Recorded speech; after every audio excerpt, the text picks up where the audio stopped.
Hello students, I am Dr. A.B. Patil. Welcome in this session of organisms and population. Lecture number 4. In this lecture we will discuss about the population. Already we know that in the nature any single individual cannot live in the nature. All individuals means if you observe the species, the group of individuals of the same species, they are live together in the nature or in the habitat. So what is the meaning of population? Population simply means the number of individuals of the same species in which inbreeding takes place, and this is nothing but the population of that particular species. So population it is a group of individuals belonging to the same species, and this population म्हणजे एकाच species मधले जे number of individuals असतात त्यांना आपण काय म्हणतो, population म्हणणार. Means we can consider the human population, then specially म्हणजे प्रत्येक स्पेसीज जे असेल त्या स्पेसीजचं पॉप्युलेशन आपण कन्सिडर करणार आहोत. मीन्स फॉर एक्झाम्पल आता मँगो ट्रीज आहेत. How many mango trees which are present means mangifera indica, ह्या एका स्पेसीजचे किती इंडिव्हिज्युअल त्या फॉरेस्ट मध्ये प्रेझेंट असणार आहेत. This is the population of the mangifera indica. म्हणजे पॉप्युलेशनची डेफिनेशन करताना आपण काय म्हणणार आहोत, it is a group of individuals belonging to the same species. This is nothing but the population, त्याला आपण पॉप्युलेशन म्हणतो. And population ecology links ecology to the population dynamics, genetics and evolution. जे काही population ecology आहे, this population ecology links the ecology to the population dynamics. की ज्यांनी काय केलेलं आहे, इकॉलॉजी जी असणार आहे, this ecology which is the ecology is links means population ecology links the ecology to the dynamics. Population ecology मध्ये आपण बघितलं तर ecology which is links to the population dynamics, genetics and evolution. या सगळ्याचं linking हे जेव्हा इकॉलॉजीशी आपण करणार आहोत, then it is known as a population ecology. त्याला population ecology म्हटलं जातं. Then what are the physical characteristics of this population? If you observe, there are two main characteristics of the population, and these are nothing but the size of population and the density of the population. The size of population means number of individuals in a population. एखाद्या स्पेसीसचं जे काही population असणार आहे त्याच्यामध्ये total number किती आहे त्या इंडिव्हिज्युअलचा, this is nothing but the size of population, or the size of population means number of individuals in a population, it is considered as a size. Then density and size, these two are the different characteristics. कारण size मध्ये आपण फक्त काय विचार करणार आहे, how many individuals are present means exact number of individuals which are considered in the size. But if you consider the population density, the number of individuals present per unit space in a given time.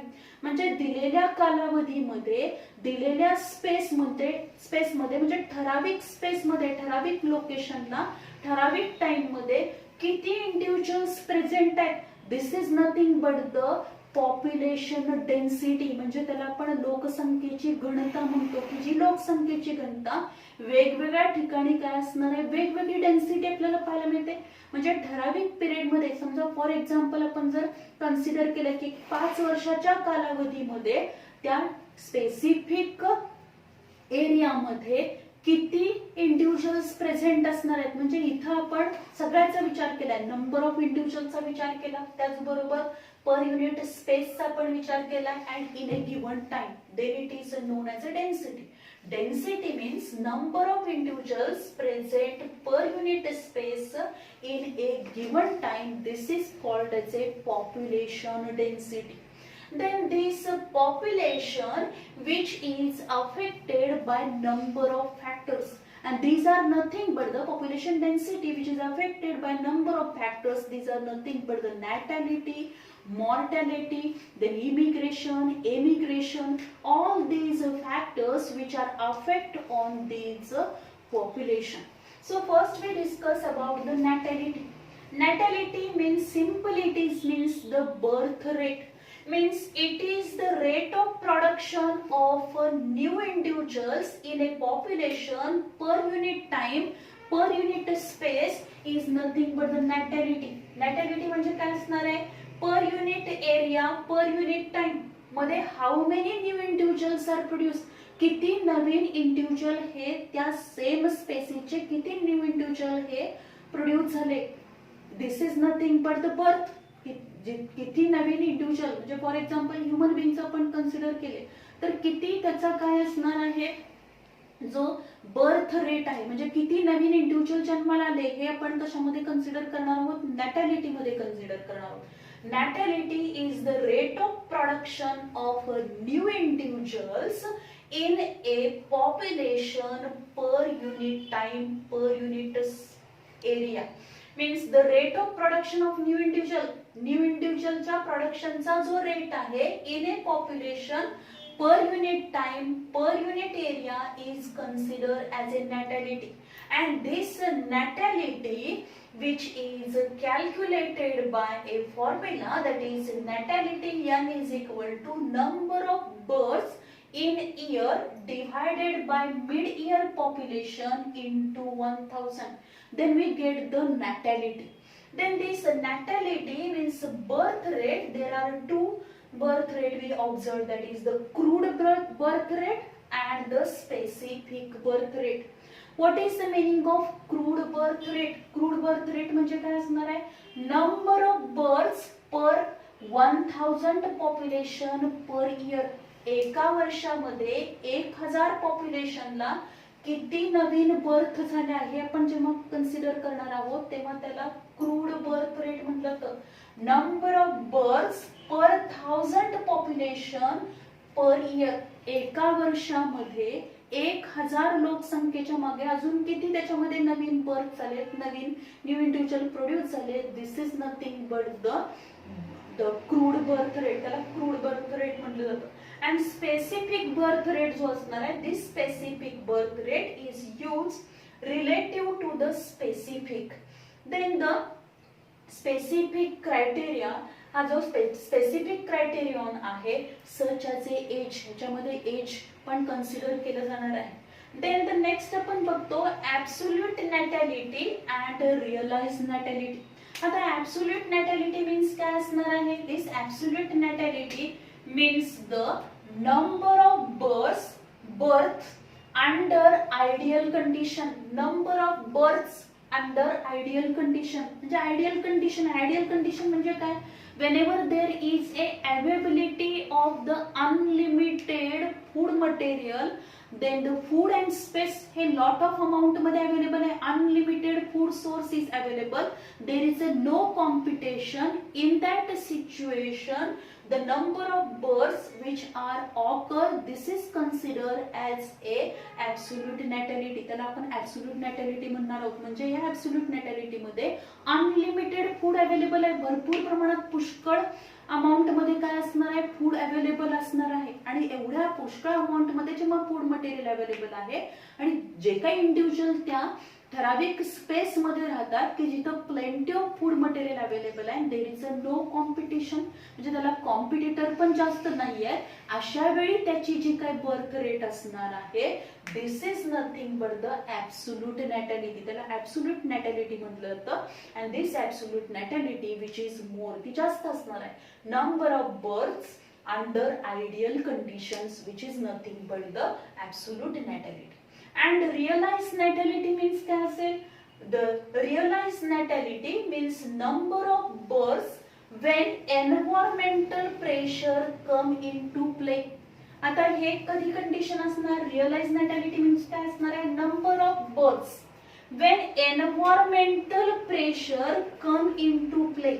म्हणजे जेव्हा किती प्रमाणात काय असणार आहे, birth किती नवीन individual जन्माला आले की ज्यावेळी काय आहे, when environmental pressure come in to play. जेव्हा एन्व्हायरमेंटल प्रेशर असणार आहे तिथं म्हणजेच काय असेल, जे काही फूड मटेरियल असेल, this food material which is limited one as well as there are number of competitors, means competition between the number of individuals. कारण इंडिव्हिज्युअलचा नंबर वाढलेला आहे त्याचबरोबर लिमिटेड फूड मटेरियल अवेलेबल आहे आणि त्या इंडिव्हिज्युअल मध्ये for getting the nutrition, for getting the food material, for getting the space, there is a competition. Then at that situation the number of birds, these are how many new individuals are produced.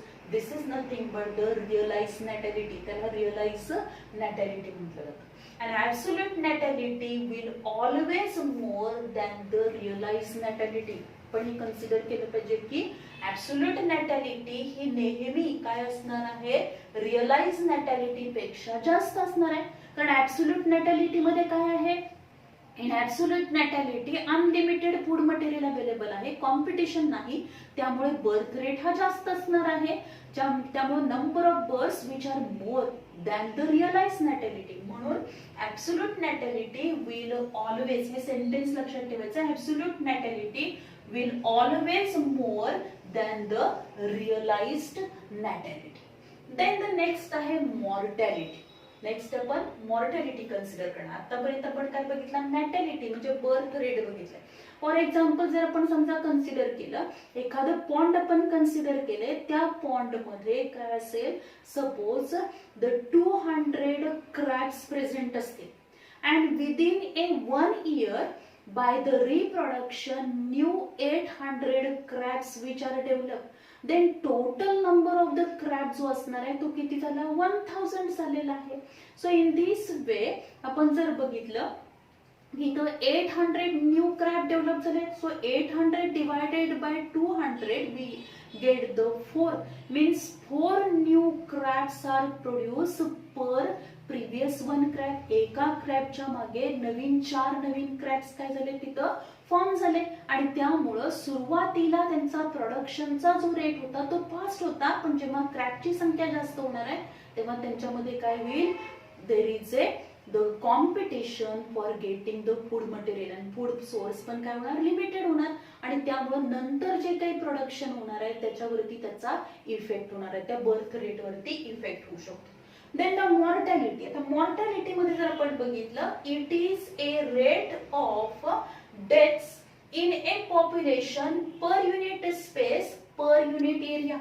Per unit एरियामध्ये म्हणजे ठराविक एरियामध्ये ठराविक periods मध्ये आपण जर बघितलं की किती प्रमाणात मृत्यू होणार आहेत, किती प्रमाणात डेथ झालेले आहेत तिथं, for the due to the number of reasons. मग वेगवेगळे रिझन्स असतील त्याच्यामध्ये, काही डिसीज होतील किंवा काही काय असणार आहे, काही इन्फेक्शन्स असतील किंवा ड्यू टू द एज असेल किंवा ऍक्सिडेंटल असेल. यामुळं किती तिथं किती प्रमाणात किती तिथं मृत्यू झालेत हे जेव्हा आपण कन्सिडर करतो तेव्हा त्याला म्हटलं जातं mortality. Mortality is a rate of deaths in a population per unit time per unit area. This is considered as a mortality. त्याला आपण mortality म्हणणार आहोत. And mortality is calculated by a formula. Mortality M is equal to number of deaths in year divided by mid-year population. Mid-year population मी त्याला divide करायचं आहे. Number of deaths in year, एका वर्षामध्ये किती मृत्यू झालेले आहेत त्याला आपण कशाने डिवाइड करणार, मिड-इयर पॉप्युलेशनने डिवाइड करणार into 1000 which gives the mortality. Then there are also two. त्याच्यामध्ये परत आपण बघणार आहोत की there are two, that is absolute mortality and the realized mortality. आता absolute mortality means same absolute natality सारखीच त्याची डेफिनेशन आहे, फक्त इथं आपण डिफरन्स काय करणार आहोत, बर्थच्या तिथं डेथ्स येईल. The number of deaths under ideal condition. Number of deaths under ideal condition is consider as A absolute mortality. त्याला आपण काय म्हणणार आहोत, ॲब्सोल्यूट मॉर्टॅलिटी. म्हणजे आयडियल कंडिशन आहे म्हणजेच काय असेल तिथं, अनलिमिटेड फूड मटेरियल अवेलेबल आहे, नो कॉम्पिटिशन, कॉम्पिटिशन नाही, तरी सुद्धा तिथं काय असणार आहे, अशा कंडिशनला किती प्रमाणात किती मृत्यू झालेले आहेत त्याला आपण काय कन्सिडर करणार आहोत, number of deaths when the number of deaths under ideal conditions is nothing but the absolute mortality. Then the realize mortality means काय असेल, the number of deaths when the environmental pressure come in to play. आता इथं same या realise नॅटॅलिटी सारखीच realise मॉर्टॅलिटीची definition असणार आहे, फक्त आपण इथं काय विचार करणार आहोत, बर्थच्या ऐवजी म्हणजे किती नवीन जन्माला आले हे विचार करणार नाही, पण आपण कशाचा विचार करतो इथं, रिअलाइज मॉर्टॅलिटी म्हणजे काही डेथ्स आपण विचार करू. Number of deaths when environmental pressure come into play. म्हणजे environmental pressure come into play, जेव्हा environmental pressure आहे त्यावेळी किती मृत्यू झालेले आहेत, म्हणजे त्यावेळी काय असेल, कॉम्पिटिशन असणार, लिमिटेड फूड मटेरियल अवेलेबल असेल, म्हणजे एन्व्हायरमेंटल कंडिशन मध्ये प्रेशर आहे, कॉम्पिटिटरचं प्रेशर आहे, फूड कमी प्रमाणात अवेलेबल आहे, अशा वेळी जो काही डेथ असणार आहे, नंबर ऑफ डेथ्स असतील, this is nothing but the realize mortality. त्याला आपण रिअलाइज मॉर्टॅलिटी म्हणणार आहोत. And absolute mortality will be always less than the realized mortality.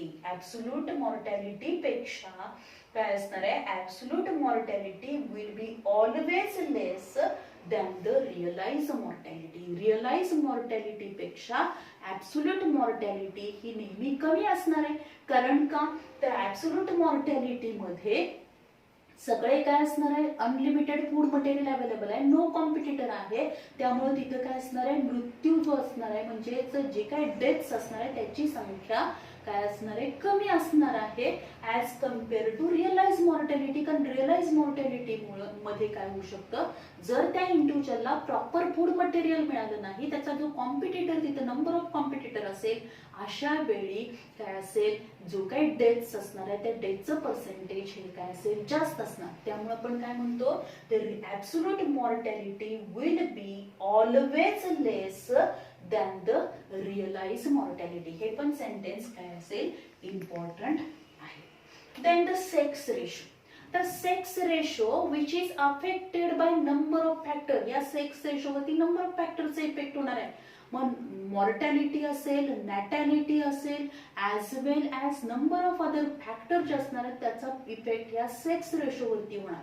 तर सेक्स रेशो मीन्स काय असेल, sex ratio is nothing but the ratio in between the ratio of number of male to the number of the female individual. किती male individuals असणार आहे, number of male individuals to the number of female individuals, it is nothing but the sex ratio. And this sex ratio, that is male and female, the sex ratio male as to female, that is 1:1 in most common evolutionary stable strategy असणार आहे. 1:1 ratio जो आपण पाहायला मिळतो, जर समजा suppose असा कोणत्या पॉप्युलेशन मध्ये आपल्याला काय पाहायला मिळाला, तर जो सेक्स रेशो आहे which is 1:1 in most common evolutionary stable strategy. म्हणजे जेव्हा स्टेबल स्ट्रॅटेजी तिथं प्रेझेंट असेल, इव्होल्युशनरी स्टेबल स्ट्रॅटेजी प्रेझेंट असेल, तरच हा मेल फिमेल रेशो म्हणजे सेक्स रेशो हा 1:1 असणार आहे. That is ESS means evolutionary stable strategy मध्ये the sex ratio is 1:1 असेल. Then we discuss about the age pyramids. आता एज पिरामिड्स मीन्स काय असणार आहे, एज पिरामिड्स. आता ह्या एज पिरामिड जेव्हा कन्सिडर केले जातात तेव्हा एज पिरामिड मध्ये the different age groups are consider. वेगवेगळे एज ग्रुप कन्सिडर केले जाणार आहेत, म्हणजे pre reproductive age group, reproductive age group and post reproductive age group असणार. आता हा जो प्री रिप्रोडक्टिव्ह एज ग्रुप असणार आहे तो किती असतो, 0 to 40. म्हणजे न्यू बॉर्न बेबी, म्हणजे एखादा नवीन इंडिव्हिज्युअल जन्माला आल्यानंतर तेव्हापासून त्याचं एज 14 वर्षाचं होईपर्यंत जो काही आपण ह्युमन बिईंग मध्ये कन्सिडर केले ते 0 to 40 म्हणजे न्यू इन्फंट्स जे असणार आहे, इन्फंट टू 14 एज पर्यंतचा जो ग्रुप असणार आहे, 14 14 वर्षापर्यंतचा जो काही असेल age group, this is consider as a pre reproductive. Then from 15 to 44 म्हणजे 15 ते 44 वर्षाचा जो काही कालावधी असणार आहे, एज ग्रुप जो असणार आहे, this age group is consider as a reproductive age group. Because in that age group the reproductively तो काय असणार आहे, रिप्रोडक्टिव्हली त्याच्यामध्ये मॅच्युरेशन झालं असेल, रिप्रोडक्टिव्ह सिस्टीम डेव्हलप झाले असतील, and this individual which having the ability to reproduce means the produce the new individuals, त्याच्यामध्ये न्यू ऑफस्प्रिंग प्रोड्यूस करण्याची ॲबिलिटी असते. अँड पोस्ट रिप्रोडक्टिव्ह जो एज ग्रुप असणार आहे which is about 45 means on an average जर आपण consider केला तर 45 to 85 हा एज ग्रुप जो असणार आहे किंवा त्याच्या पुढे सुद्धा हा एज ग्रुप जो असणार आहे which is A post reproductive, त्याला आपण पोस्ट रिप्रोडक्टिव्ह एज ग्रुप म्हणतो. म्हणजे 45 ते आपण ॲव्हरेज जर एज कन्सिडर केलं ह्युमन बिईंगचं तर सर्वसाधारणपणे 80 ते 85 असतं. त्याच्या वर सुद्धा काय असणार आहेत, काही जर आपण ह्युमन बिईंग बघतो की त्यांचं एज हे अबाउट 85 पण असेल, म्हणजेच अबाउट 45 जो सगळा एज ग्रुप येणार आहे विच इज कन्सिडर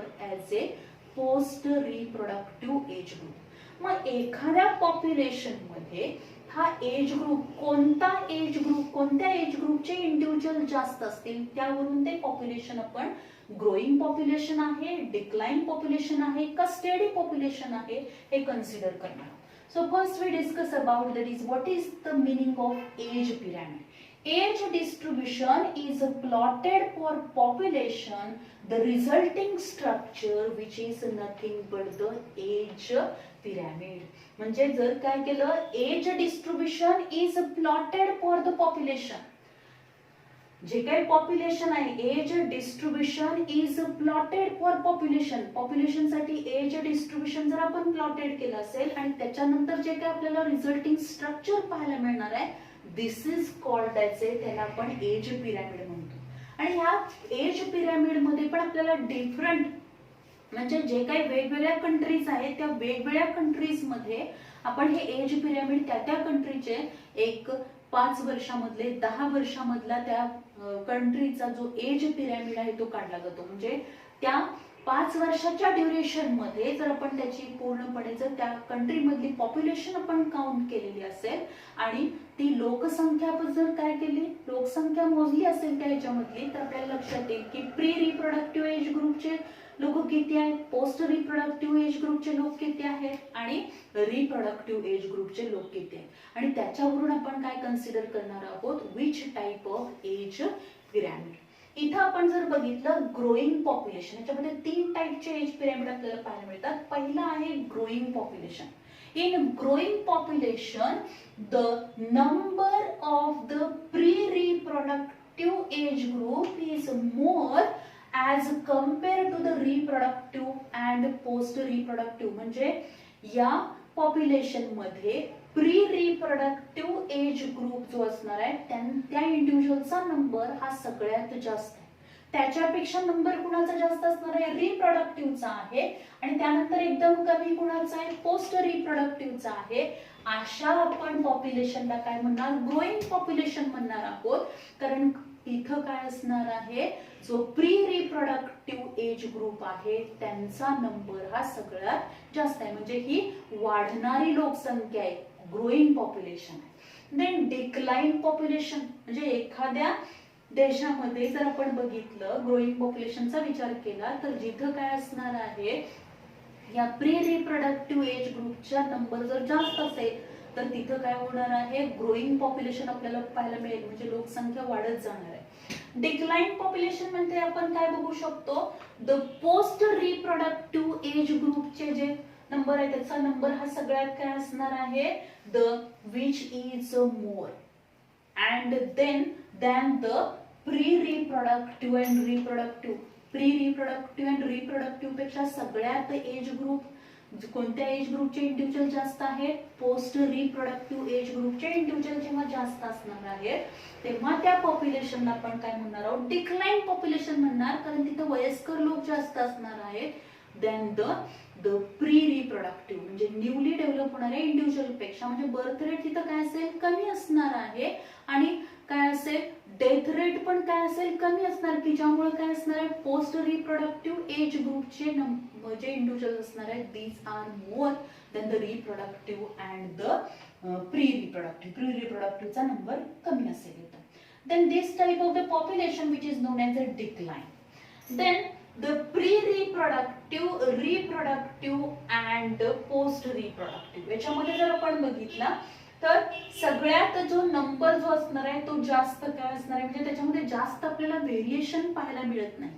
पण ग्रुप म्हणजे पोस्ट रिप्रोडक्टिव्हचा नंबर हा थोडाफार कमी आहे.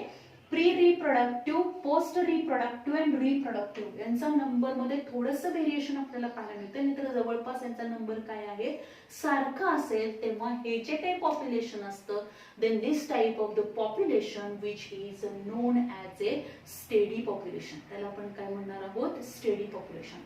So these three types of the age pyramids which are observed in the different countries, in different the population मध्ये आपण हे वेगवेगळ्या प्रकारचे एज पिरामिड्स पाहू शकतो. Then the population density. तर ऑलरेडी आपल्याला माहिती आहे पॉप्युलेशन डेन्सिटी.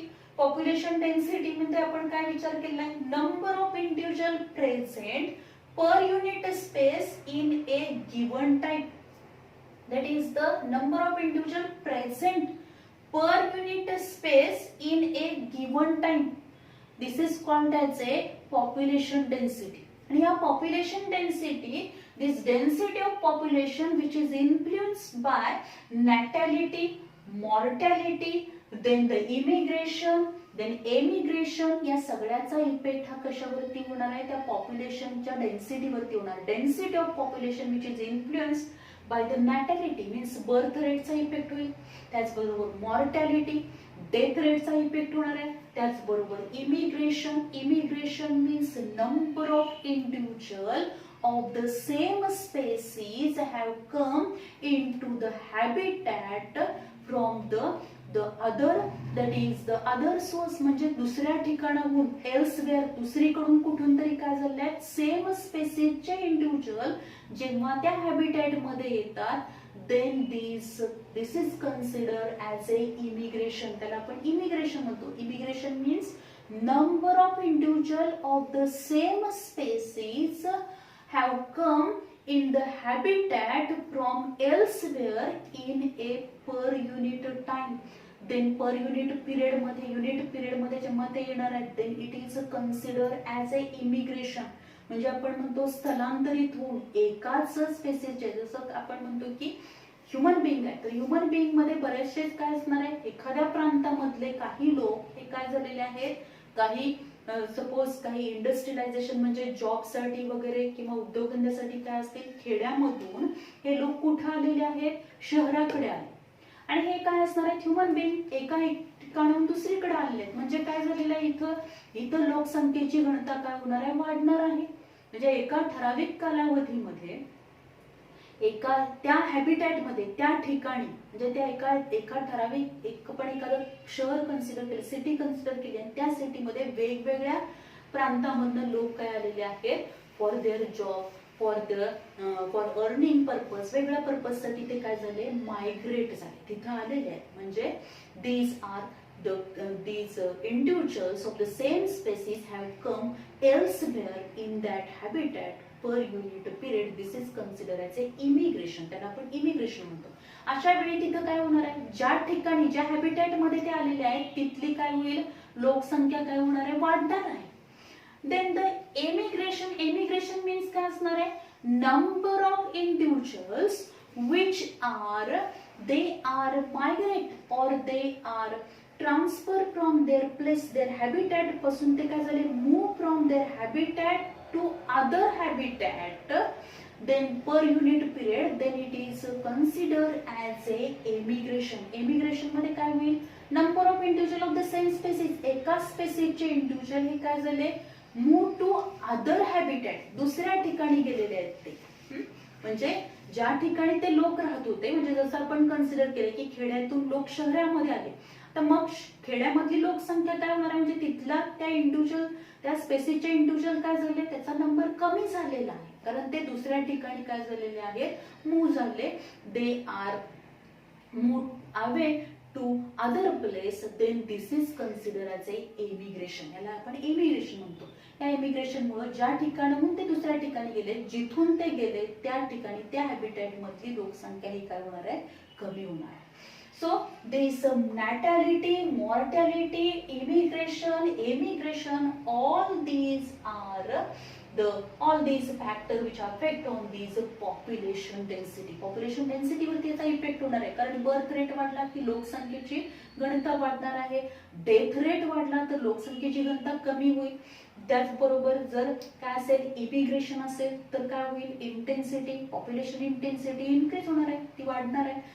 पण तिथं जर एमिग्रेशन झालं तर काय होणार आहे, त्या लोकसंख्येने काय होईल, कमी होणार. म्हणजे या सगळ्याचा इफेक्ट हा कशावरती होतो, डेन्सिटी ऑफ द पॉप्युलेशन वरती.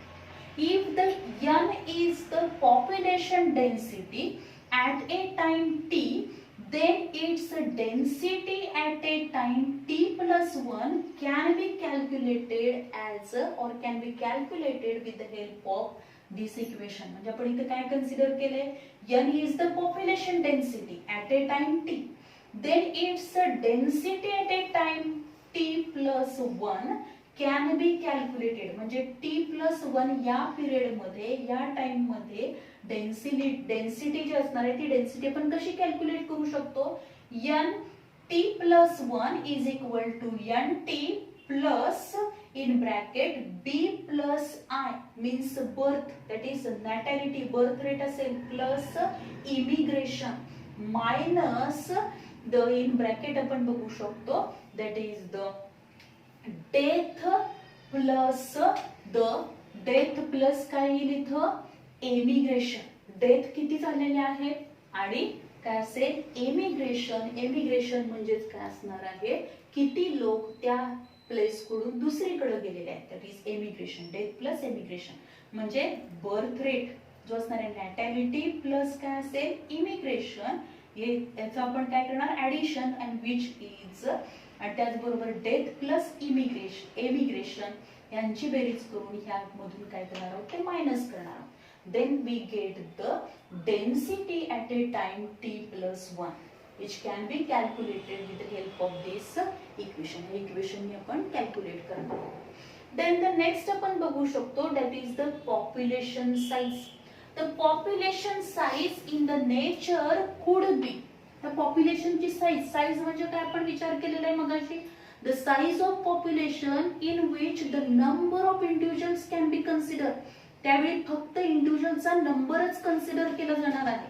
The how many individuals are present, then it is in that population which is consider as a population size. The population size in nature could be as low as less than 10.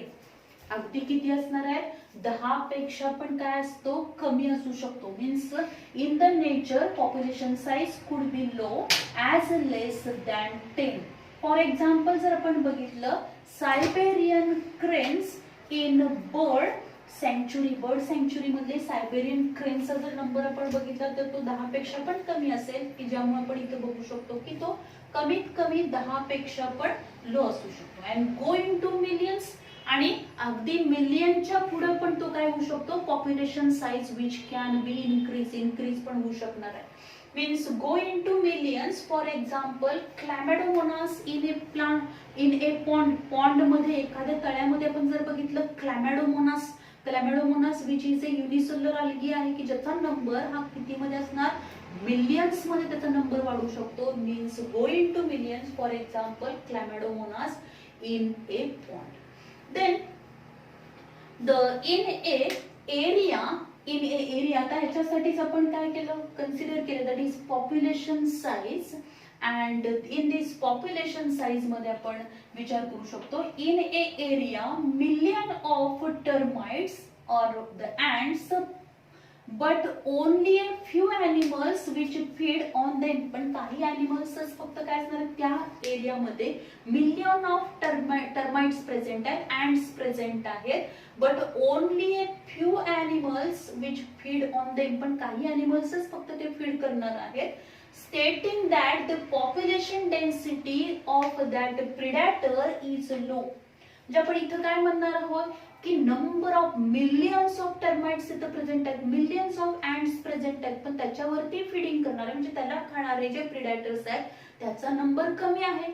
मग यावरून आपण काय सांगू शकणार आहे, आपण काय म्हणणार आहोत की तिथं प्रिडॅटरचा नंबर हा काय आहे, लो आहे. Then the population density of this predator is low. but this sentence which is a misleading, पण हे मिसलीडिंग होऊ शकतं कारण का in such a population biomass is more meaningful. कारण इथं आपण जर विचार केला त्यांना खाणारे जे प्रिडॅटर्स आहेत त्याचं बायोमास जर आपण कन्सिडर केलं आणि या अँटचं बायोमास आपण टर्माइटचं बायोमास जर कन्सिडर केलं तर बायोमास कुणाचं जास्त असणार आहे, प्रिडॅटरचं बायोमास हे काय असणार आहे, जास्त असणार आहे. त्यामुळे जेव्हा आपण एखाद्या पॉप्युलेशनचा विचार करतो तेव्हा त्या म्हणजे एखाद्या एरिया मधल्या पॉप्युलेशनचा विचार करतो at that time in such a population biomass is more meaningful. Biomass पण कन्सिडर केलं जाणार आहे. So whenever the population is considered at that time म्हणजे हा पॉप्युलेशन वरती वेगवेगळ्या फॅक्टरचा इफेक्ट होणार आहे. नॅटॅलिटी, मॉर्टॅलिटी असेल, त्याचबरोबर इमिग्रेशन, एमिग्रेशन, त्याचबरोबर काय असणार आहे, availability of the food material किती प्रमाणात अवेलेबल आहे, कॉम्पिटिटर किती प्रेझेंट आहे, स्पेस किती प्रमाणात अवेलेबल आहे, देन रिप्रोडक्शन रेट कसा आहे त्यांचा. All these factors which are affect on the population वरती या सगळ्या घटकांचा काय होणार, इफेक्ट होणार. Then the population count, whenever we measure the population, that is the population rate, जो काय size of the population आपण कन्सिडर करणार आहोत, population density जे एखाद्या ठिकाणची लोकसंख्या किती आहे, this can be counted म्हणजे किती नंबर ऑफ इंडिव्हिज्युअल्स आहेत, बट ऑल द पॉप्युलेशन प्रत्येक वेळी काय केलं जाणार नाही. This cannot be calculated by individual number त्याचा, किंवा त्याला जेव्हा आपण ऑब्झर्व करणार आहोत त्याचा काउंटिंग करूनच आपण काय करत नाही, पॉप्युलेशन साईज आपण कन्सिडर करणार नाही किंवा त्या ठिकाणची लोकसंख्या किती आहे आपण मोजणार नाही. तर बऱ्याच वेळेला वेगवेगळे ऑन एन ॲव्हरेज पण आपण काय करणार आहोत, त्याच्यावरून आपण काय करू शकतो, population of that forest area, population of that म्हणजे काय, आपण एक ठराविक स्पेस घेतला, त्या ठराविक स्पेस मध्ये एखादं फॉरेस्ट आपण कन्सिडर केले, त्या फॉरेस्ट एरियामध्ये जर आपण काय केलं तिथं क्वाड्रॅट टाकून तेवढ्या क्वाड्रॅट मध्ये किती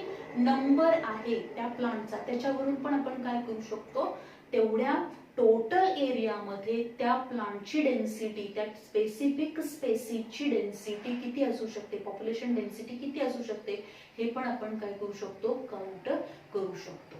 त्याचबरोबर जर आपण बघितलं tiger census in our national park and the tiger reserves is often based on a pug mark and fickle pellets.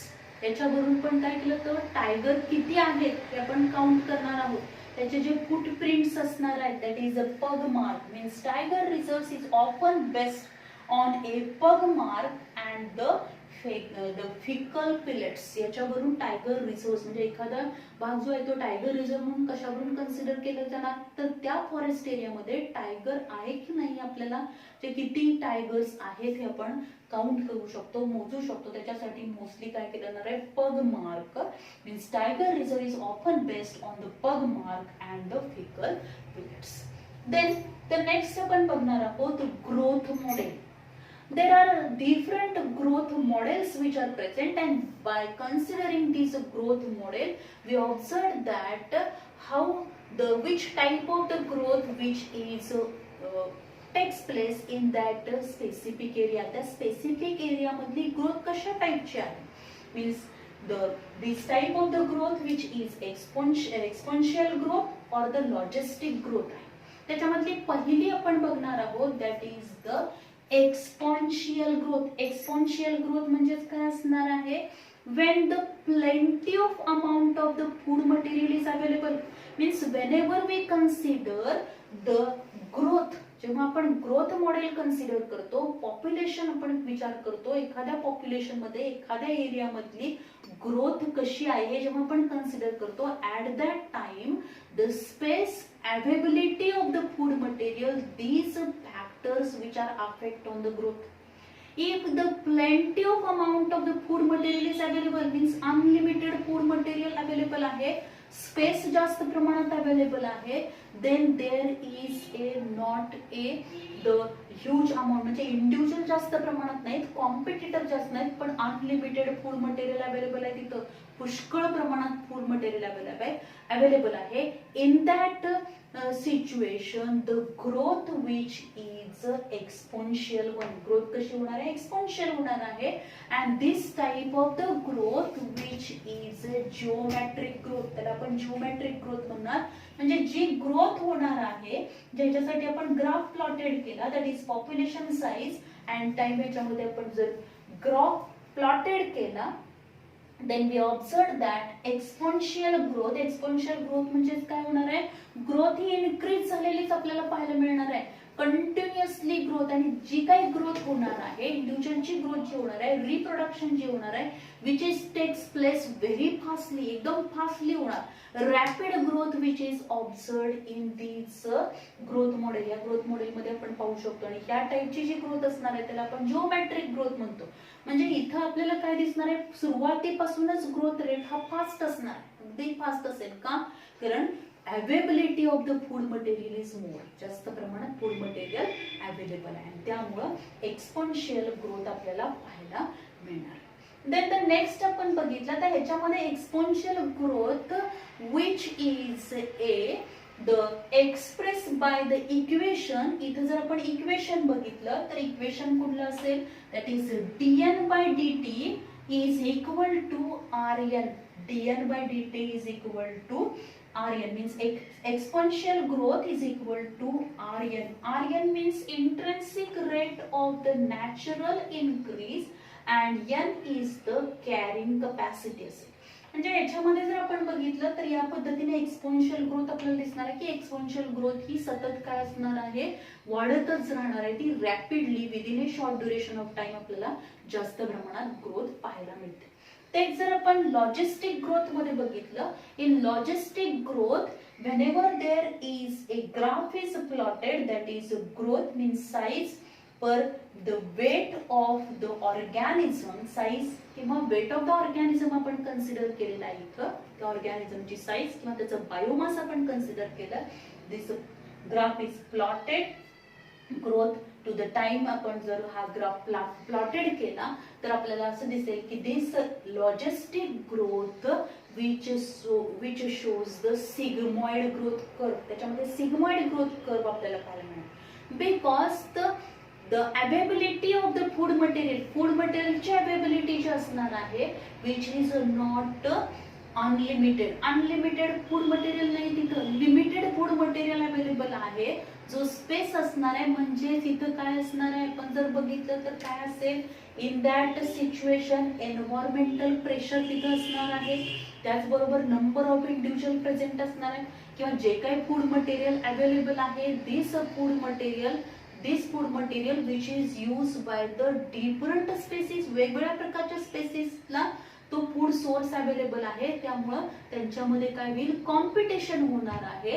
And due to which the individuals which are getting the proper food material, म्हणजे त्यांच्यामध्ये जे ज्यांना ते proper food material मिळणार आहे, जे त्या सिच्युएशनला काय करू शकणार आहेत, the individuals which having the characteristic to stand in that situation, these individuals which shows the growth arrow, these are live. म्हणजे आपण इथं बघू शकतो की जे नॅचरल थेअरी ऑफ सिलेक्शन, म्हणजे जे ज्याच्यामध्ये कॅपॅसिटी आहे तेच काय असेल, सर्वायवल ऑफ द फिटेस्ट, जो फिट आहे तोच काय होणार आहे, सर्वाइव्ह होऊ शकणार आहे.